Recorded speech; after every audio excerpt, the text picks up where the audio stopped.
గుణాలకు పూర్తిగా వశమయ్యి దాంట్లో కూరుకుపోయినటువంటి వారు. అహంకారం, బలం, దర్పం, కామం, క్రోధం ఇవన్నీ బాగా నివాసం చేస్తూ ఉంటాయి. అంటే ఏంటి, ఇక్కడ సంస్కృత అనే పదం ముఖ్యం. ఇవి అహంకారం కానీ, దర్పం కానీ, కామక్రోధాలు, లోభమోహాలు ఏ జీవుల్లో అయినా కాస్త పుస్తూ ఉంటాయి. అసలు లేకుండా ఉంటే అందరూ దైవ సంపదలు ఉన్నవాళ్ళు అయిపోతారు కదా. మానవులు అంటే ఏంటి, ఇవి ఉంటాయి అవి ఉంటాయి, కాకపోతే పర్సంటేజ్లో తేడా ఉంటుంది. ఇక్కడ చెప్పినటువంటి వాళ్ళు ఏంటంటే దైవీ గుణాలు ఎక్కడ వెతికి చూసినా కనిపించవు. ఇక్కడ అసురీ గుణముల గురించి ఆసురీ సంబంధం చెప్పినప్పుడు ఇందులో సంశ్రితాహ అంటే ఏమిట, ఈ గుణాలు కలిగి ఉండటమే కాకుండా ఈ గుణములు కలిగి ఉండడం గొప్పతనం అనుకుంటారు. ఏది, దర్పంగా ఉండడం, అహంకారంతో ప్రవర్తించడం, ఇలాంటివన్నీ కూడా గొప్పతనం అనుకుంటారు. అవును, మేము సహజంగా ఉంటామండి. పైన ఏం చెప్తారంటే కంట్రోల్ చేసుకోవాలని ఏముండదు, మేము సహజంగా బతుకుతాం. ఏమిటి, మా కోరికలు మేము తీర్చుకుంటాం, ఎందుకు వాటిని అమలు తొక్కుకోవాలి? మేము అంత సహజంగా జీవించడం అంటే కామక్రోధాలు ఏది వచ్చింది దానికి అనుగుణంగా వెళ్ళిపోవడం, ఇది సహజ జీవనమా? జంతువులు పెట్టట్లేదు, ఎందుకంటే జంతువులు కూడా అట్లే ఉంటాయి. అవునా, వాడికి ఎట్లా చూస్తే ఆ ప్రకారంగా బతుకుతాయి. ఈ మానవుడికి జంతువుకి తేడా ఏముంది? కాబట్టి అలా కాదు. కానీ వీళ్ళు అసలు ఈ స్వభావం కలిగినటువంటి వారు వీడిని ఏమిటి ఈ రకంగా ప్రవర్తించడమే సహజం అనుకుంటారు. అంతేకాదు ఇదే నిజమైన జీవితం, దీంట్లోనే వాడికి ఒక ఆనందాన్ని సుఖాన్ని పొందుతారు, ఇదే అలాంటి వాడు. కాబట్టి వాళ్ళు ఏం చేస్తారు, ఆత్మపరతేషు మాం ప్రతిషంతారు. ఎవరైనా దీనికి వ్యతిరేకంగా ఉన్నారనుకోండి, వాళ్ళు ఏం చేస్తారు అంటే ద్వేషిస్తారు. ఎవరిని? ఒకటి ముఖ్యంగా భగవంతుడిని అంటారు. భగవంతుడిని ద్వేషించడం ఏంటి, వాటికి ఈశ్వరుడు ఉన్నాడని నమ్మకమే లేదు. అసురీ గుణాలు కలిగిన వారికి ఏమంటాడు, నేనే ఈశ్వరుడు అంటాడు. అవునా, ఈ సృష్టికి కారణం ఏంటి, ఈశ్వరుడు కాదు, కిమన్య కామహైతుకం అంటాడు. ఇది అసురీ స్వభావం. అంతేనా, కామమే కారణం తప్ప ఈ జగత్ సృష్టికి ఈశ్వరుడు కాదు అంటే. అవునా, నేనే ఈశ్వరుడు అనుకుంటాడు. మరి అలాంటి వాడు ఈశ్వరుని ద్వేషించడం ఏంటి? అఫ్కోర్స్ అది కూడా పురాణ ఇతిహాసాల్లో ఉన్నాయి మన కథలు. ఇక్కడ ద్వేషించడం అంటే భగవంతుడు ఈ సృష్టిని సృష్టించినప్పుడు, నడిపేటప్పుడు, నిలిపేటప్పుడు ఒక శాసనం ప్రకారం చేశాడు. కాబట్టి ఆ శాసనం ప్రకారం సృష్టి నడుచుకుంటూ పోతుంది. ఆ శాసనాన్ని ఉల్లంఘించి వ్యతిరేకిస్తాడు ఎవరు? ఈ ఆసురీ స్వభావం కలిగి. తర్వాత ఇంకోటి ఏంటంటే ఈశ్వరుడు అనేవాడున్న ఆసురీ స్వభావం కలిగిన వాళ్ళల్లో సాక్షిగా ఉంటాడు. 13 అధ్యాయం చెప్పినట్టు ఉపద్రష్టగా ఉంటాడు. కాబట్టి వాడికి అసలు తెలియదు ఆయన యొక్క ఈశ్వరుడు యొక్క స్వరూపం ఏమిటో, అనుగ్రహం ఏంటో అసలు తెలియదు. కాబట్టి వాడి దృష్టిలో ఈశ్వరుడు లేడని అర్థం. ఒకళ్ళు ఉన్నాడని ఎవరైనా మహాత్ములు చెప్పినా వాళ్ళని ఇబ్బంది పెడతారు, వాళ్ళని సహించలేక అలాంటి వాడికి కష్టాలు కలిగిస్తారు, తర్వాత ద్వేషిస్తారు. రెండు జరుగుతాయి. ఇలా ఉండటం వల్ల వాళ్ళకి ఏం జరుగుతుంది, ఎప్పుడు సన్మార్గంలోకి వచ్చే అవకాశం ఉండదు. సో అలాంటి వాళ్ళని భగవంతుడు ఏం చేస్తాడ, ఆసురీషు యోనిషు. సో వీళ్ళందరూ ఎవరు? నరాధమ అంటాం. సో నరులలో అధమాది అధములు ఈ ఆసురీ స్వభావంతో ఉన్నవాళ్ళు. అంటే కొంచెం దైవీ గుణాలు కొంతలో కొంత చెప్పినా వాడు మానవుడు. అధముడు ఎప్పుడు అవుతాడు? మొత్తం ఆసురీ గుణాలు ఉన్నప్పుడు అధముడు అవుతాడు. అంతేకాదు వాళ్ళలో హింసాత్మక ప్రవృత్తి, క్రూరత్వం కూడా ఉంటుంది. అవునా, తాను విషత ఎప్పుడు సాధువుల్ని, సన్మార్గంలో ఉన్నవాడని, దైవ భక్తి కలిగిన వాడని ద్వేషిస్తూ ఉంటాడు. కాబట్టి వాళ్ళకి ఏమిటి పనిష్మెంట్ అంటే అజస్రము ఆసురీషు యోనిషు అహం క్షిప. వాళ్ళని ఎప్పుడు ఆసురీ యోనుల్లోనే వాళ్ళు పుట్టేటట్లుగా నేను వాళ్ళని ఆ ప్రకారంగా చేస్తాను. నిజమే. ఎందుకంటే వాళ్ళకి మానవ శరీరాలు అవి సరిపోవు. అంటే దానికి సరి అయిన ఉపాధి ఎట్లా వస్తుంది? గుణాలు బట్టేగా ఉపాధి వచ్చేవి కర్మ ఫలితాలు, గుణాలు. దేహి దేహ సముద్భవ. దేహ సముద్భవ అంటే ఏంటి? ఇక్కడ గుణములు దేహాన్ని నుంచి పుడతాయి. సరే, దేహము గుణాల వల్ల పుడుతుంది. 14వ అధ్యాయంలో చెప్పాను. సో ఇప్పుడు ఆశ్రయ గుణాలు ఎక్కువ ఉన్నప్పుడు అలాంటి వాళ్ళకి ఆసురీ సంబంధమైనటువంటి యోనులు అవే వస్తాయి. అలా ఎన్ని జన్మలైనా అంతే. అందుకే జన్మని ఎన్ని జన్మలైనా ఆ మూడులు ఇలా ఆసురీ జన్మలే కలిగి ఉంటూ వాళ్ళు మా అప్రాప్య ఏవ అథమం గతిన్య అంటే ఇలా కింద పడ్డమే తప్ప పైకి వచ్చే అవకాశం అసలే లేదు ఎక్కడ పరిణామ క్రమంలో.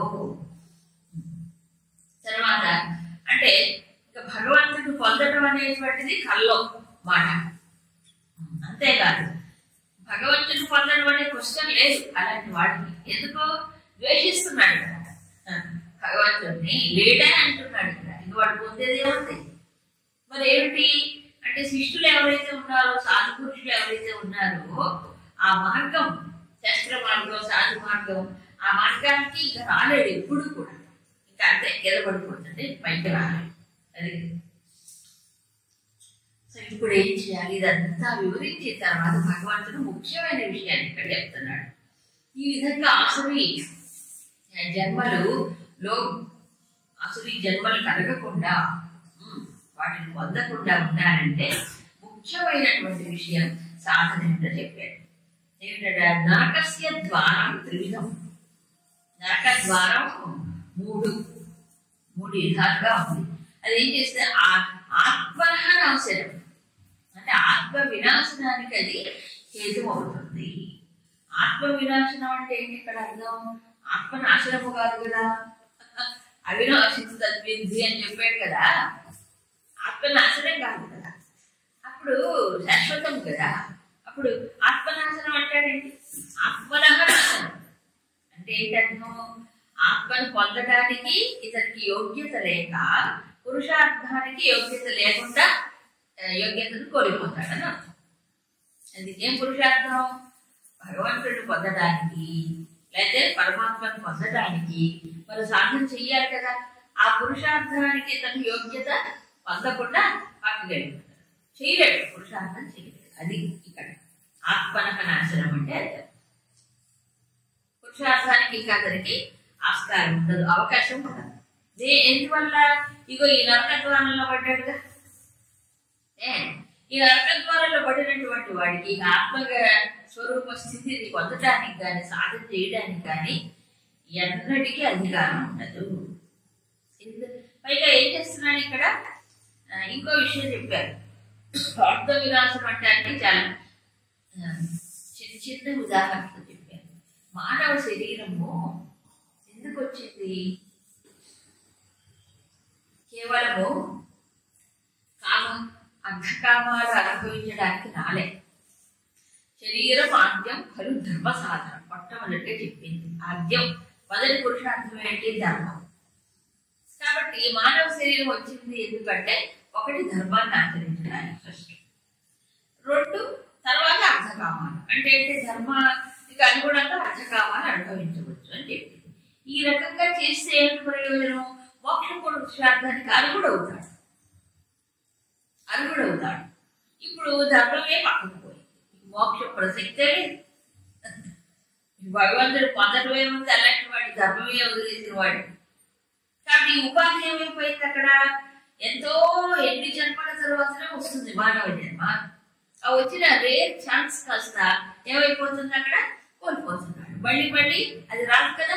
ఒకసారి పతనం అయిపోతే ఆసురీ స్వభావంతో ఉన్నటువంటి వాడు మళ్ళీ ఆసురీ జన్మలే వస్తాయి. అందుకు జాగ్రత్తగా ఉండాలి అని చెప్పి. ఎలా ఉంటుందంటే ఒకడు బొగ్గులు తయారు చేయాలి అనుకున్నాడు. బొగ్గులు తయారు మామూలు అడవి కట్టలు తెచ్చుకొని చేసుకోవచ్చు. వాడు మంచి గంధపు చెక్కలు తెచ్చి దాంట్లో బొగ్గు చేస్తాడు. అంతకంటే పిచ్చివాడు ఉంటాడా? పూర్వము తెలకపిండి అని ఒకటి ఉండేది. అంటే అదొక రకమైన నువ్వులు కదా, నువ్వులు ఆడించిన తర్వాత పీడి ఒక మిగులుతుంది, పీడి దాంతో అటు కూరలు అవి చేసుకుంటారు, వేస్తారు. వాడు ఒకటంట ఏం చేశాట, బంగారు పాత్ర, సువర్ణ పాత్ర, దానికి చక్కగా రత్నాలు కుదిగి ఉన్నటువంటి మంచి పాత్రను తీసుకొచ్చి ఏం చేశాట, పొయ్యి మీద పెట్టి తెలకపిండి వండుతుంది. బంగారు పాత్రని దానికోసం వాడేది. ఎందుకు? చాలా అల్పమైనటువంటి ఇది. అట్లాగే ఇది భగవంతుడు మంచి దేహం ఇచ్చాడు. దేనికోసం? ఉత్కృష్టమైన పురుషార్థం ఏదైతే ఉందో ఆ పురుషార్థాన్ని సాధించడానికి మానవ దేహంలోనే అవకాశం ఉంది. మిగతా ఏ దేహంలో లేదు, దేవతలకు కూడా లేదు. వాడు గొప్పవాళ్ళే కానీ మోక్షం పొందడానికి లేదు వాడికి అవకాశం. అది కామభోగాలు అనుభవించడానికి వస్తాయి ఆధ్యాత్మిక వాడు ఆ శరీరా. ఇక మిగతా జంతువులు ఎవరికి ఏ ప్రాణులకి లేదు కదా, ఒక్క మానవుడికి అవకాశం ఉంటుంది. సో ఇంత మంచి గోల్డెన్ ఛాన్స్ ఇది కదా. ఇంత మంచి అవకాశం వచ్చినప్పుడు దాన్ని కేవలం జంతువులు అనుభవించే కామసుఖాలకే దాన్ని వాడుకున్నప్పుడు కేవలం జీవితం వ్యర్థమైపోవట్లేదు, జంతువులతో సమానమైపోవట్లేదు. అది అంటాడు ఆహార నిద్ర భయమైదునాని సామాన్యమేత పశుభుర్నరాడ. పశువులకి నరులకి కామన్ గా ఉండింది ఆహారము, నిద్ర, భయం, మైథునం. ఇదేనా జీవితం?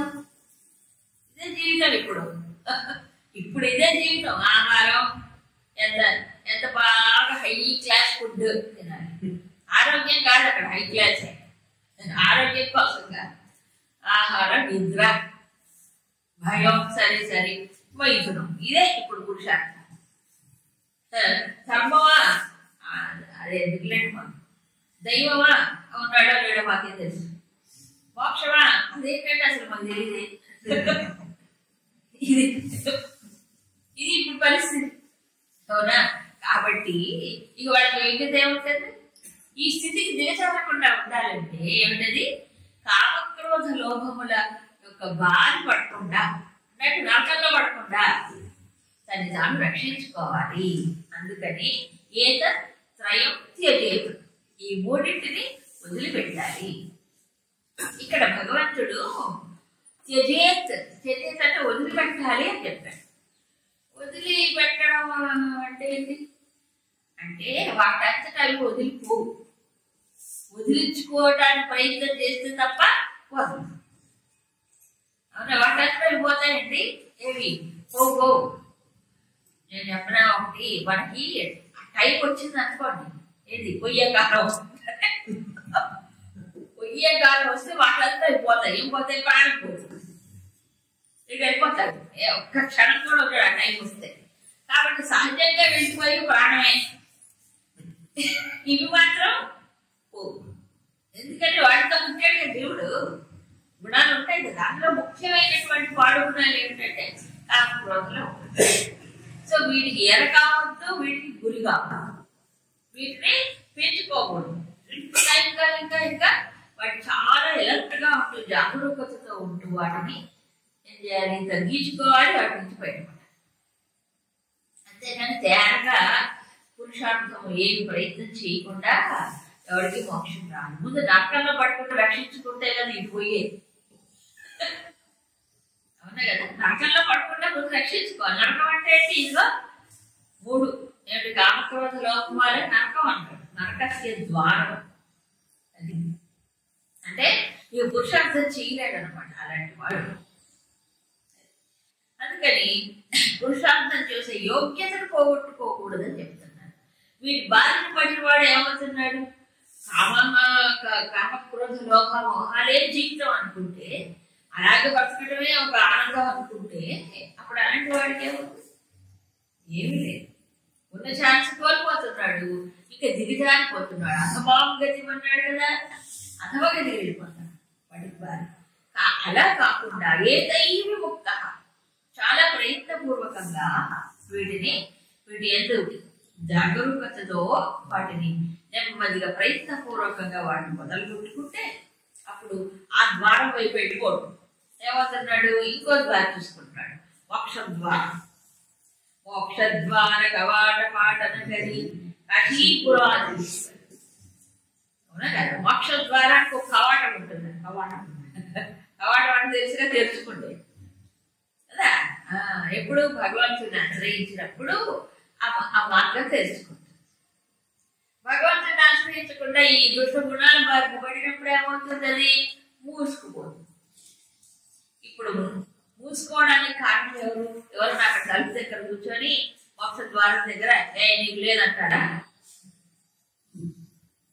నరక ద్వారం దగ్గర వెల్కమ్ అని ఎవరైనా కూర్చొని అక్కడ ఆహ్వానిస్తారా? ఎవరికి వాడే. ఈ గుణాలు ఉన్నప్పుడు ఆటోమేటిక్ ఆ తలుపే తెచ్చుకుంటుంది. ఏ తలుపు? నరక ద్వారమే తెచ్చుకుంటుంది. దట్టు పడిపోతారు. కాబట్టి ఎవరో నరకంలో పూర్చేది లేదు ఇక్కడ. చెప్పట్లే నరకంలో పూల్చటం కాదు. అసలు స్వర్గమో నరకమో మోక్షమో ఉపాధులు ఉండగానే అనుభవిస్తాడండి. తర్వాత సంగతి దేవుడు ఉంటే ఉండొచ్చు, అనుభవిస్తాడు. జీవితంలో నరకప్రాయం ఇవ్వట్లా. చచ్చిన తర్వాత సరే వేరే నరకం, బతికొడగా నరకమే. ఎప్పుడు? ఈ మూడింటికి గురి అయినప్పుడు. ఎందుకని నరకం అంటున్నాడు? నరకంలో ఎన్ని బాధలు ఉంటాయో నరకంలో బాధ యాతనా శరీరం ఉంటుందట. స్వర్గాల్లో భోగ శరీరం ఉన్నట్టు ఈ శరీరం ఇక్కడే పడిపోతుంది కదా. పడిపోయిన తర్వాత ఇక మరి స్వర్గంలో సుఖాలు అనుభవించాలంటే ఏ శరీరం? సూక్ష్మ శరీరం, భోగ శరీరం వస్తుంది. వీడు నరకంలో పడ్డాడు అనుకోండి. సపోజ్ జీవుడు ఇదిగో ఈ కామక్రోధలో వారి ఆశ్రయ గుణాలు ఎక్కువైనప్పుడు ఆ నరకంలో నరక కష్టాలు అనుభవించడానికి ఈ దేహం ఇక్కడ పడిపోయిందిగా యాతనా శరీరం ఉంటుంది. దాని పేరు యాతనా శరీరం. అందుకే నరక యాతనప్ప అంటలా ఎప్పుడు జీవించి ఉండగానే అంటే తెలియకుండా నరక యాతన అనుభవిస్తున్నారండి. అంటే బతికొండగానే నరకం. అవును, ఈ గుణాలు విజృంభించినప్పుడు మనిషికి శాంతి లేదు, సుఖం లేదు. ఎప్పుడు ఏదో ఒక నిరంతర అలజడి, నిరంతర గురి అవుతూనే ఉంటాడా లేదా? ఎక్కడ ఉంటుంది విశ్రాంతి? వాడి భయం అన్నిటికీ ఒకదానికోటి సంబంధం. క్రోధ, లోభ, మోహ, భయం, మాత్సర్యాలన్నీ చుట్టుపక్కల అంటే అన్నదమ్ములు అక్క చెల్లెడానికి. అందుకే మనకి ఎప్పుడు కూడా పురాణ కథల్లో ఆసురీ గుణాలు కలిగిన వారికి, అసురులకి, రాక్షసులకి సైన్యం ఎక్కువ ఉంటుంది. చూడండి, గౌరవ పాండవులు కూడా కౌరవులకు 11 కిలోమీటర్లు అయితే పాండవులకు 5 కిలోమీటర్లు. అయినా దేవతా సైన్యానికి కొద్ది ఆసురీ సైన్యం ఎక్కువ కోట్లు ఉంటారు రాక్షసులు. సహజం. అందుకని సృష్టిలో ఎప్పుడు ఇది ఉండేదే. ఈ రెండింటి మధ్యలో పోరాటం అంటే జాగ్రత్తగా ఉంటుంది. ఈ 3 మూలమైనటువంటి గుణాలు. ఈ 3 గుణాల వల్ల మిగతావన్నీ ఒకదానికోటి చేరి విజృంభిస్తాయి, వ్యక్తిత్వాన్ని నాశనం చేస్తాయి. ఎప్పుడైతే ఈ 3ని త్యజించాలో ప్రయత్నం చేద్దాం. ఎలా త్యజించాలి? అందుకు కామం త్యజించాలంటే నిష్కామ ఒకటే మనం. అందుకే భగవద్గీతలో అంటే చెప్పాడు, నిష్కామ కర్మ యోగం. ముందు కర్మ ఫలితముల యందు ఏమిటి ఆసక్తిని వదిలి కర్మఫల సమర్పణ ముందు అది ప్రారంభం. క్రోధాన్ని త్యజించాలంటే ఏంటి? క్రోధానికి మూలం ఏంటి? కర్మే. చెప్పాడు క్లియర్ కదా. అది కామే దానికి కారణం. కాబట్టి ఎప్పుడైతే నిష్కామ భావాన్ని కలిగి ఉంటాడు, నిష్కామ కర్మ, నిష్కామ భక్తి కలిగి ఉంటాడో ఆటోమేటిక్ గా ఫోర్స్ ఏమనుకుంటుంది? లేదు. ఒకవేళ మానవులు పెరిగాయి అనుకోండి, పెరుగుతున్నాయి, జాగ్రత్తగా ఉండి ఎలర్ట్ గా ఉండి వాటి ఫోర్స్ తగ్గించుకోవాలి. ఎలాగూ అంటే ప్రతిపక్ష భావ ఆరోపణ. దీనికి ఎన్నో సాధనలు చెప్పారు. ఈ ఆశ్రయ గుణాలు తెలిసినప్పుడు వెంటనే దానికి సబ్స్టిట్యూట్ గా అంటే సద్గుణము కానీ, దైవ భావన కానీ, ప్రేమ ఏదో ఒకటి శాంత భావన దానికి తానుగా తెచ్చుకోవాలి. వీటి నుంచి బయటపడడానికి ప్రయత్నం. సరే, లోభం. లోభం పోవాలంటే దానికి ఒకటేంటి త్యాగం. లోభానికి విరుగుడు త్యాగం. దాన్ని విశ్లేషణ చేసుకోవటమే, కాస్త ఆలోచించుకోవడమే, ఇంకోటి లేదు. కాబట్టి ఇలా ఎప్పుడైతే వీటి నుంచి బయటపడతాడో అప్పుడు ఆత్మనః శ్రేయ ఆచరతి. ఆత్మనః శ్రేయ అంటే తన శ్రేయస్సు కోసం తాను ఆచరణ చేయడం మొదలు పెడతాడు. ఇప్పుడు 2 పడవల్లో కాలు పెట్టలేడు కదా. ఓ పక్కన ఈ 3 నరక ద్వారాలైన 3 గుణాలకి లోబడినటువంటి వాడు శ్రేయస్సు కోసం ఎలా ఆచరిస్తాడు? చేయలేడు. ఈ 2 ఇలా డైరెక్ట్లీ ఆపోజిట్, పూర్తిగా వ్యతిరేకమైనటువంటి. ఒకటి నరకంలో పడేసింది, ఒకటేమో ఈ శాశ్వతమైనటువంటి శ్రేయస్సుని కలిగించేది. శ్రేయ మార్గం, ఇది ప్రేయ మార్గం కదా. కాబట్టి ప్రేయ మార్గంలో పడిన వాడు మరి శ్రేయస్సుని ఎలా పట్టుకోగలడు? లేదు. కాబట్టి దీన్ని వదిలితేనే తన శ్రేయస్సు కోసం ప్రయత్నం చేయగలడు. అలా చేస్తూ చేస్తూ పరమైనటువంటి గతి, పరాంగతి వ్యాధి. దీనికి ఎర్రైనటువంటి బానిసైన వాడు అధమాంగతి వ్యాధి చెప్పాడు, అధమగతిని పొందుతాడు. ఇది వదిలిపెట్టినటువంటి వాడు పరమగతిని పొందుతాడు. సో ఏ గతి పొందాలి నేను అంటే మన చేతులు. అధమగతిని పొందాలా, పరమగతిని పొందాలా? ఎవరి చేతిలో ఉంది? ఎవరి పురుషార్థం బట్టి వాళ్ళకి కలుగుతుంది. సో పురుషార్థం ఎలా చెయ్యాలి, ఏమిటి నేను ప్రయత్నం చేయాలంటే క్లియర్గా చెప్పాడు. ఇది ముందు వదులుకో. అవునా? అంటే ఇందాక చెప్పిన భక్తి సాధన, కర్మయోగం ఇవన్నీ కూడా సాధనలే. జ్ఞానం అనేది సాధన. అయితే ఈ భక్తి చెయ్యాలన్నా, కర్మయోగం చెయ్యాలన్నా, లేకపోతే జ్ఞానం పొందాలన్నా ఈ విధంగా అడ్డం వచ్చేది మనకి. అడ్డం కావట్లే, జ్ఞానానికే అడ్డం వస్తున్నాయి. ఎందుకంటే అజ్ఞానంలో మూల కారణం వీడి. అవునా కాదా? భక్తి చేయాలన్నా కామ్యభక్తి అయిపోతుంది. ప్రతి క్షణం కామ్యభక్తి. నిష్కామ కర్మయోగం అంతఃకరణ శుద్ధి పొందాలన్నా ఇవే అడ్డం వస్తుంది. ఏది? కామ క్రోధములు. దీన్నే మనకి రాగద్వేషం వ్యవస్థితం అన్నారు ఇంకో రకంగా కదా. ఇంద్రియస్యార్థే రాగద్వేషం వ్యవస్థితం. తయో రవసమాగచ్చేతు తౌర్యస్య పరిపర్తినం. శత్రువులు సరే చెప్పి మరి వీటికి ఎలా విరుగుడేంటి, నేను ఎలా వీటిని వదలుకోవాలి, ఎలా ఆ యొక్క శ్రేయస్సు కోసం నేను ఎలా ప్రయత్నం చేయాలి, దానికి ఒక గైడెన్స్ ఉండాలిగా. ఏమిటి, దేని ప్రమాణంగా తీసుకొని నేను మర్చిపోవాలి?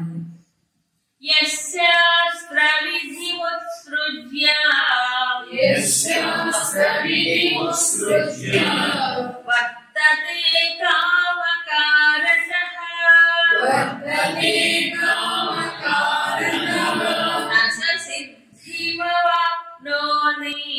రస సిద్ధిమవాప్నోతి న సుఖం న పరాంగతిం యః శాస్త్రవిధిం ఉత్సృజ్య కామకారతః వర్తతే. ఎవరైతే శాస్త్ర విధిని వదిలేసి కామకారత అంటే తన ఇష్టం వచ్చినట్టు ప్రవర్తిస్తాడో సహా నా సిద్ధిమవాప్నోతి, అతను సిద్ధిని పొందలేడు. నా సుఖం, ఇక్కడ సుఖాన్ని పొందలేడు. నా పరాంగతి, పరమగతి అసలే పొందలేడు. ఇంతకేమన్నాడు? ఈ మూడింటిని తమోద్వారములైన ఏంటి కామక్రోధంలో వాళ్ళు మొదలు కొట్టుకున్నవాడు అప్పుడు తన శ్రేయస్సు కోసం ప్రయత్నం చేస్తాడు, పరమగతిని పొందుతాడు. చెప్పాడు కదా. ఇప్పుడు నా శ్రేయస్సు కోసం నేను ప్రయత్నం చెయ్యాలి, వీటిని వదలుకొట్టుకోవాలి, నరకద్వారాలు అయినటువంటి కామక్రోధ లోకాన్ని వదలుకొట్టుకోవాలంటే నాకేమిటి స్టాండర్డ్, ఏమిటి, దేన్ని బట్టి నేను చేయాలంటే శాస్త్ర విధి. ఎందుకు ఇలా వీటికి లోపడుతున్నాడు మనిషి? కామక్రోధ లోకాలకి ఎందుకు అవుతున్నాడు, ఎందుకు గురి అవుతున్నాడు? కారణం ఏంటంటే కామకారణ. తన ఇష్టం వచ్చినట్టు తను జీవించాలనుకోవడం చూసారా? దీన్ని స్వేచ్ఛాచారం అంటారు. ఇది స్వేచ్ఛాచారం. అదే మనిషిని ఈ దుర్గుణాలకు బలి చేస్తుంది. అలా కాకుండా వాళ్ళు ఏం చేస్తారు? శిష్టాచారాన్ని వదిలేస్తారు. శాస్త్ర విద్య అంటే శిష్టాచారం. శాస్త్రం మనకి చెప్పింది ఇలా ఉండాలి, ఇలా ఉండాలి, ఇలా ఉండాలి. ఎన్నో శాస్త్రాలు మనకు ఉన్నాయి. మానవ జీవితానికే శాస్త్రాలు, మానవుడికే శాస్త్రాలు కావాలి. జంతువులకి ఉన్న వాడి శాస్త్రాలు కావాలి. జంతువులకి అవసరం లేదు. ఎందుకు? వాడి జీవితం అలా, వాడి బుద్ధి లేదు, వాడికి ఆలోచించే శక్తి లేదు కదా. ఇప్పుడు ఇల్లు కట్టుకున్నారు, లేకపోతే రైల్వే స్టేషన్లో అక్కడక్కడ పెట్టారు. కొంతమంది కొన్ని గోడల మీద మీరు ఏమనుకోకూడదు ఉంటే చెప్తారు, ఇక్కడ మూత్ర విసర్జన చేయకూడదని రాస్తారు. చెప్తారా? ఎవరికి ఈ ఇండికేషన్? ఎవరికి ఈ సూచన? మనిషిగా, కోతలుగా, కుక్కలుగా? కోతలు కుక్కలకి ఎవరు బోట్లు పెట్టరు. ఎందుకు? వాడికి ఉండదు, వాడికి బుద్ధి ఉండదు, వాడికి అవసరం లేదు. ఎందుకంటే వాడి బ్రతికే అలాంటిది. అవునా? మనిషికే కదా సూచనలు, మనిషికే కదా కంట్రోల్, మనిషికే కదా ఇవన్నీ. అవునా కదా? క్యూలో రండి అంటే ఏం పాటించాలి? క్యూ క్యూ క్యూ లైన్, అదే లైన్ లో రండి. ఎవరికి బోర్డు? అంటే ఏముండవు నియమం. గాని భౌతిక ప్రపంచంలో శాస్త్రం పెట్టండి, పౌర జీవనం సరిగ్గా ఉండాలన్నా, అవునా కదా, అందులో ఒక రకమైన ఒక భద్రత శాంతిగా ఉండాలన్నా మానవులకే ఇవన్నీ నియమాలు. అవునా కదా? రోడ్ రూల్స్ ఎవరికి? రోడ్డు నియమం, రోడ్లో ప్రయాణం చేయడానికి కార్లు, బస్సులు పోవడానికి కొన్ని నియమాలు ఉన్నాయి. రోడ్ రూల్స్ అంటాడు. ఎవరికి రోడ్ రూల్స్? జంతువులకి, పశువులకి, వాడికి అక్కర్లా. అవునా? వాటిని అనుసరించి మనం పోవాలి. ఏమిటంటే స్పీడ్ బ్రేకర్స్ వాడు. ఎవరు? గేదెలు. అవునా? ఆవులు మంచివే కంటే తొందరగా వెళ్ళిపోతాయి. గేదెలు ఇలాంటివన్నీ ఎవరు? స్పీడ్ బ్రేకర్స్ వాడు. వాళ్ళకి ఆ పశువు అక్కడ నిలబడితే వీడే హార్ట్ వేయాలి, వీడు నిలబడిపోవాలి కానీ అయిపోతుంది. బట్ వాటికి ఏముంటారు? Rules and regulations. ఎవరికి? బుద్ధున్న మనిషికే, బుద్ధున్న మనిషికే. ఇప్పుడు బుద్ధిజీవుడు అయిపోతే ఏం చేయాలి చెప్పండి? అవునా కాదా? సో పౌర జీవనము ఒక సక్రమంగా సాగాలంటే మనం ఈ నియమాలు పెట్టుకుంటున్నాం కదా. మరి అలాంటప్పుడు మామూలు మనిషి యొక్క జీవనానికి ఒక ప్రమాణం అక్కర్లేదా? ఎంత పడితే అట్లా జీవించటమేనా? నువ్వు సుఖం పొందొద్దనే శాస్త్రం ఏం చెప్పలేదే. పొందమనే చెప్పింది శాస్త్రం. సుఖంగా బ్రతకాలనే చెప్పింది. అందరూ సుఖంగా ఉండాలని చెప్పింది శాస్త్రం. నా సుఖమే తప్ప దానికోసం ఎవరినైనా చేస్తానంటే అది సుఖం కాదు. అది ఇక్కడ చెప్పింది. అంతేనా కాదు? అన్నారు live and let live others. సాంతులు కొన్ని చాలా బాగుంటాయి. నువ్వు బ్రతుకు, ఇంకోటి బ్రతకడానికి అవకాశం ఇవ్వు. అంతేనా? అది కాకుండా ఇప్పుడు ఈ రజోగుణం, ఈ ఆశ్రయ గుణాల వాళ్ళు ఎలా ఉంటారు? ఆహా, నేను ముఖ్యం కాబట్టి నా కోసం ఎంత ఎవరిని పోయినా బతి చేస్తే ఎంత అయినా, హింస చేస్తే ఎంత ఇది. అంతే కదా? ఇవాడు వీడు చెప్పాలి, వాడు చెప్పాలి, ఇదే గొడవ. కాబట్టి స్వేచ్ఛాచారాలు అంటారు. ఎప్పుడు శాస్త్ర విధిని వదిలేసిన వాడు ఉత్సృత్య, వాడికి ప్రమాణ శాస్త్రం కాదు. ఏంటి నాకు నేనే ప్రమాణం, శాస్త్రం అంటే శాస్త్రం. పైగా ఏమంటారు తెలుసా? వాళ్ళు ఎవరో కొంతమంది రాశారులేండి వాడి శాస్త్రాలు. వాళ్ళు ఎవరో చెప్తే నేనేంటి విలేదు, నాకు గుర్తుందిగా.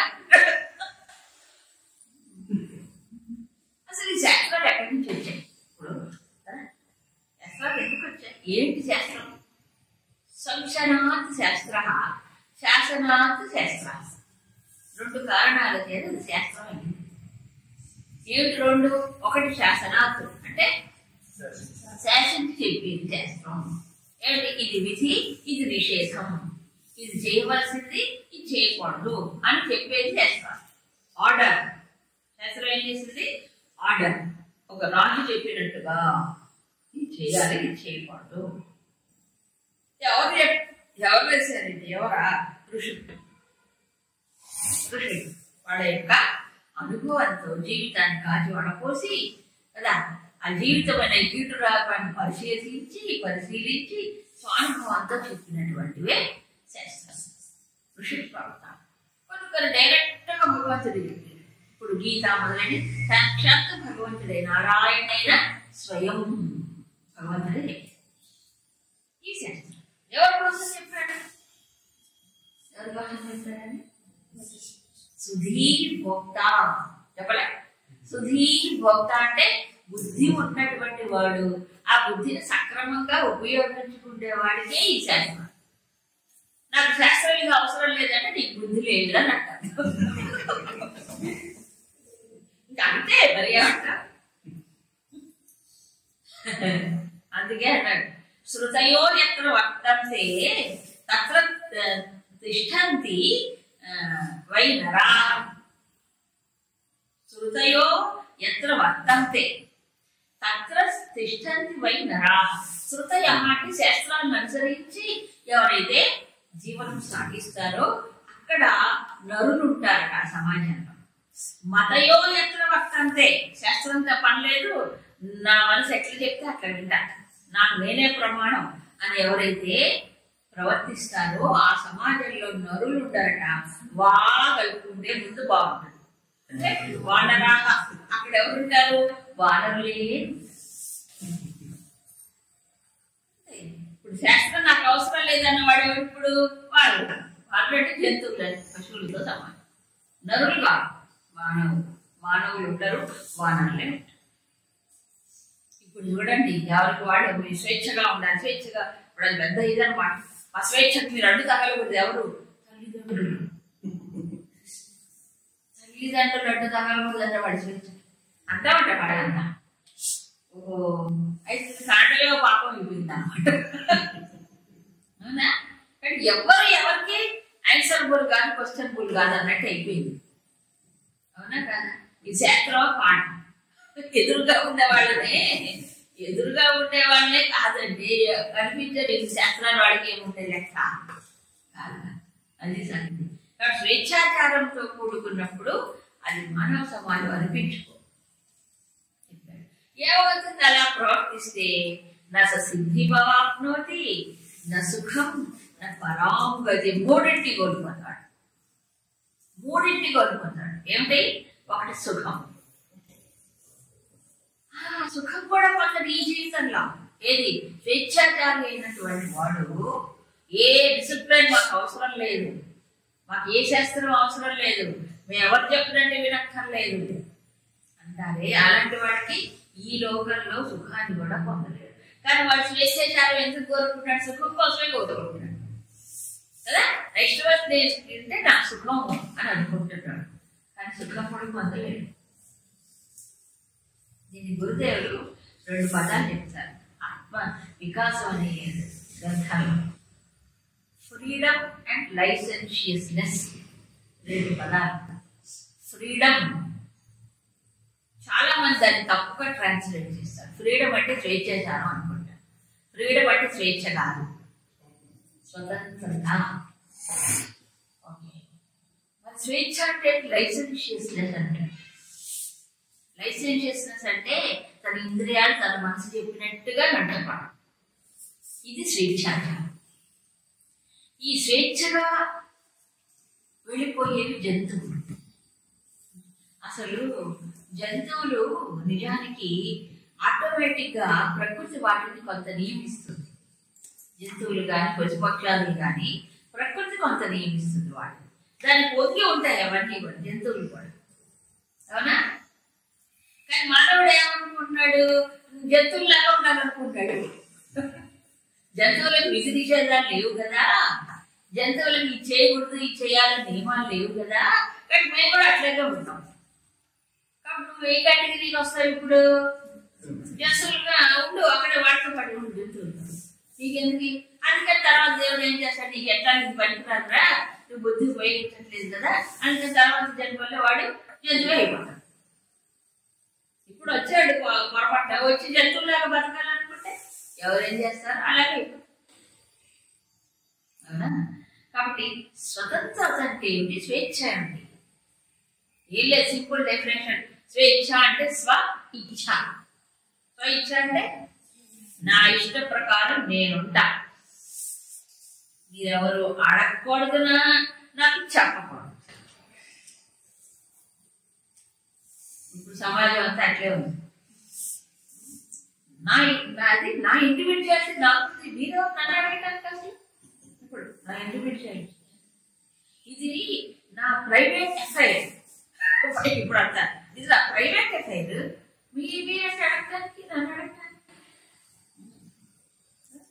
అంటే ప్రతి మనిషికి సమిష్టిగానే ఒక కుటుంబానికి బాధ్యత ఉంటుందని, సమాజంలో తన కోరుడనే పోయింది అవన్నీ. ఈ నా సొంతగా నాకు అనుకుంటాను కదా. కాబట్టి మీరెవరు అడగడానికి లేదు, మీరెవరు చెప్పడానికి లేదు. నా ఇష్టం, ఇది నా ప్రైవేట్ అఫైర్స్. మీరెందుకు జోక్యం కలిగించుకుంటారంటే నువ్వు సమాజంలో ఒకటి కదా. ఇప్పుడు ఎట్లా ఉంటుందంటే ఒక పెద్ద బిల్డింగ్ కడుతున్నారు, గోడ కడుతున్నాడు. గోడ కట్టేటప్పుడు ప్రతి ఇటుక ఒకదానికోటి బైండ్ అయి ఉండాలి. అవునా? మధ్యలో సిమెంట్ బట్టి చక్కగా కలిపి ఉంచుతాడు. ఇందులో ఒక ఇటుక అనుకుందండి, నేనెందుకు వీడితో కలిసి ఉండాలి, నా ఇష్టం వచ్చినట్టు ఏం పోదని పక్కకి పోయింది. ఒక ఇటుక పక్కకు పోతే ఆ పక్కది ఈ కిందిది, ఆ పక్కది ఈ పక్కది లూజ్ అవుతుందా లేదా? సహజంగా ఆ ఇటుక కూడా పక్కకు పోతుంది. ఇంకోటి మొత్తం లూజ్ అయిపోయి బాటం. ఈ సమాజం అనే భవనానికి ప్రతి మనిషి ఎవరు? ఒక ఇటుక లాంటి వాడు. అవునా? సో ఇన్నింటిని బయట చేయడానికి, కలిపి ఉంచడానికి ఒక శాస్త్రం, ఒక పద్ధతి, ఒక నియమం, ఒక నీతి అనేది ఉండేది. అది కట్టుబాటు ఉన్నంతకాలం అందరూ బాగానే ఉన్నారు చక్కగా. ఎప్పుడైతే అవసరం లేదనుకున్నాడో అప్పుడు ఏమైంది? సమతుల్యత పోయింది. సమాజం యొక్క పటిష్టత దెబ్బతింటది. ఎందుకు? ఎప్పుడు ఎవడికి ఏ ప్రకోపం పుడుతుందో, ఎవడికి ఏ కోరిక పుడుతుందో, ఎవడు దానికి బలి కావాలో, అంతే కదా. నా ఇష్టం నేను ఉంటా, నా కోరిక తీర్చుకోవడానికి ఏమైనా చేస్తా అంటే ఇంకోటి బలి కావాల్సిందే కదా, ఇంకోటి ఏమైనా కావాల్సిందే కదా. ఇప్పుడు వాడు అలా అనుకుంటే ఇంకోటి కూడా ఇలాగే అనుకున్నాడు, అందరూ అలాంటి వాడే. అప్పుడు ఏం గెలుస్తుంది? బలమే గెలుస్తుంది. ఎవడి బలం ఉంటే వాడి కోరిక తీరుతాయి. ఇప్పుడు అసురులందరూ అలాగే కదా. అహంకారం, బలం, దర్పం, కామం, క్రోధం. కాబట్టి శాస్త్ర విధానం వదిలిపెట్టి జీవించిన వాళ్ళు ఏమవుతున్నారు? స్వేచ్ఛాచారులై చివరికి భ్రష్టం అయిపోతారు. వాడు ఈ లోకంలో కూడా సుఖాన్ని పొందలేరు. అంటే ఒక అజ్ఞానం వల్ల ఏర్పడిన భ్రాంతియే సుఖం అనేది. నా ఇష్టం వచ్చినట్టు నేనుంటే సుఖం పెరుగుతుంది అనుకుంటున్నాడు, కానీ సుఖం పెరగకపోగా వాడు ఏం పోతున్నాడు? శాంతిని కోల్పోతాడు. చివరికి దుఃఖమే కలుగుతుంది. స్వేచ్ఛాచారం ఎక్కడ? ఈ లోపల. ఇక రెండవది నా పరమ గతి. ఇక్కడే వాడు సుఖాలు పరమైన గతిని పొందుతాడా? అది పొందలేదు. మూడవది నా సిద్ధి వాప్నోది. ఏమిటి సిద్ధి అంటే? ఏదో ఒక మంత్ర సిద్ధి అది కాదు.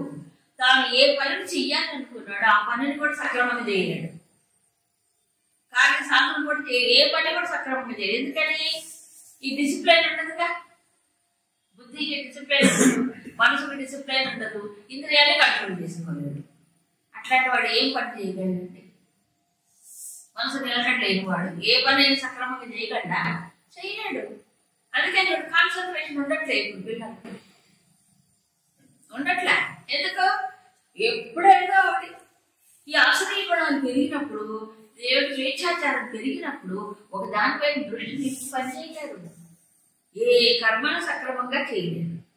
కాస్త డిసిప్లైన్ ఉన్నప్పుడు ఇంద్రియాల కంట్రోల్లో ఉంటాయి, మనసు కొద్ది వశంలో ఉంటుంది, బుద్ధి నిలకడగా ఉంటుంది. వాడు ఏ పనైనా బాగా చేయగలడు. అవునా కదా? ఇది వాళ్ళకి చెప్తూనే ఉన్నారు. నాకు ఏ డిసిప్లైన్ అవసరం లేదు, నష్టం నేను ఉంటానంటే చాలా అలాగే అయిపోతుంటారు. వాళ్ళ యొక్క ఎఫిషియన్సీ కూడా తగ్గిపోతుంది. చేయవలసిన పని వాడు చేయవలసినటువంటి పని చేయలేడు, చేయదగిన పని అసలు చేయడు. ఈ పరమగతి ఎక్కడ పొందుతాడు? కాబట్టి ఇహము లేదు, పరము లేదు. అందుకని ఒక పాట పాడేటప్పుడు శృతి తప్పి పాడకూడదు అంటాడు. లయ తప్పి ఆడకూడదు. ఆట అంటే డాన్సింగ్.